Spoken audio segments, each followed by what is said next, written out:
Hello, young explorers. Welcome to another exciting adventure with our special educational video.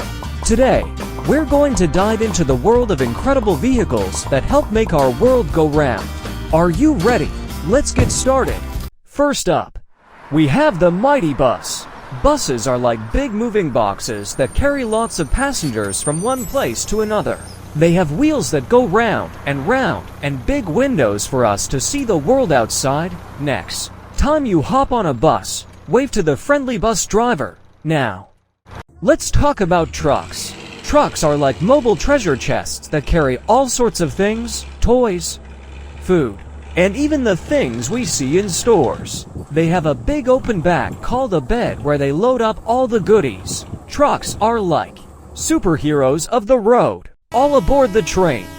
Trains are long lines of connected cars that travel on tracks. They can go really fast and take us to faraway places. Trains are like a chain of moving rooms that connect cities and people. Up, and away. Look at the sky, and you might see an airplane. Airplanes are like giant birds that can carry people and cargo across the clouds. They have big wings that help them soar through the sky. It's the helicopter.